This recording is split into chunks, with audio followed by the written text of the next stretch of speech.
8 या 10 दिन के बीच में एक शीतलहर यानी एक ठंडी की जो लहर होती है, जो टेम्परेचर 10 डिग्री सेल्सियस के नीचे चला जाता है और सुबह के समय कोहरा यानी हम उसको मराठी में धुके पडणे, सकाळच्या वेळी धुके पडलेले ऐसे हम उसको बोलते हैं। यानी और गुजराती में हम उसको धुम्मस बोलते हैं कि जो सुबह के समय अगर 5-6 अथवा 4-5 बजे अर्ली मॉर्निंग, तो उस समय अगर आप देखोगे नजदीक का भी जो आदमी है, पौधा है, पेड़ है, कोई भी नहीं दिखाई देता है।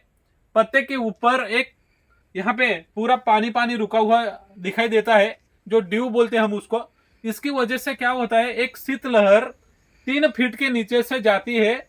वो उसकी वजह से क्या होता है कि प्लांट स्ट्रेस में चला जाता है। प्लांट जैसे स्ट्रेस में चला जाता है तो उस समय ऊपर के जो पत्ते हैं, जहां पे सनलाइट नहीं गिरती है और जो बीच वाला पोर्शन होता है छोटा पौधा, उसमें ज्यादा दिक्कत ये करता है। तो इसके लिए हमें क्या ट्रीटमेंट करना चाहिए? सल्फर है 2 kg WDG सल्फर लीजिए, उसमें चूनाकली यानी अपना लिक्विड लाइम सल्फर 1 लीटर ये ऐड करके आप ड्रिप एप्लीकेशन कर सकते हो।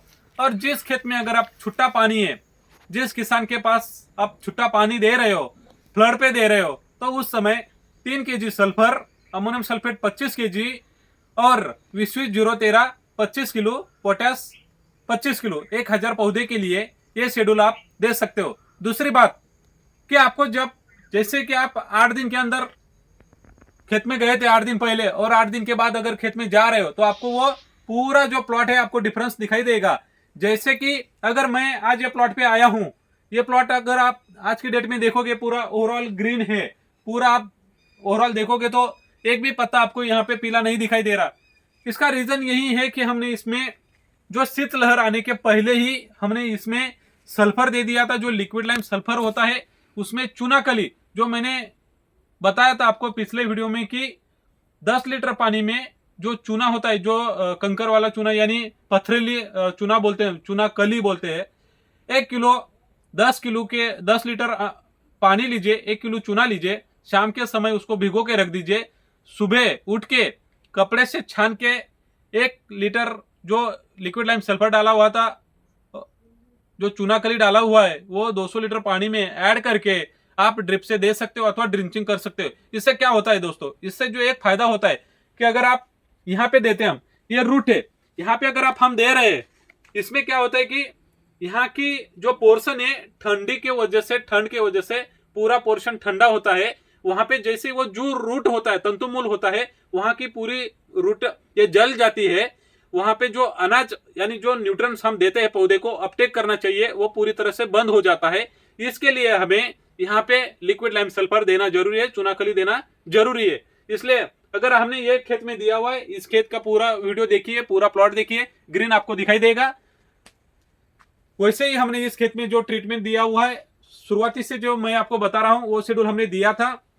अब भी ये शेड्यूल आप फॉलो कर सकते हो। सल्फर और लिक्विड लाइम सल्फेट, ये जो 2 ट्रीटमेंट है कर दीजिए। और सुबह के समय क्या करिए, खेत में आके जहां पे 10 डिग्री सेल्सियस के नीचे टेम्परेचर चला जाता है, सुबह का कोहरा ज्यादा रहता है, उस समय गोबर का वो जो बनाते हैं आप ग्रामीण, हाँ कंडे बोलते हैं, वो सुबह के समय आप जलाइए। चारों खेत के अंदर बाजू में और बीच में एक 2-2 3-3 उपला जला दीजिए। इससे क्या होता है कि जो धूल होता है, वो धूल की वजह से क्या होता है कि वहां का जो टेम्परेचर वो बढ़ जाता है और यहाँ के अंदर जो खेत के अंदर की जो ठंडी है वो गर्माहट होता है, यानी टेम्परेचर वहां पे बढ़ता है। तो वहां जो आपके खेत का जो टेम्परेचर है वो बढ़ेगा और आपके जो पौधे हैं उसके ऊपर कोई असर नहीं करेगा। तो इसके वजह से आप ये जो ट्रीटमेंट करोगे, इससे काफी बेहतर आपको फायदा मिलेगा।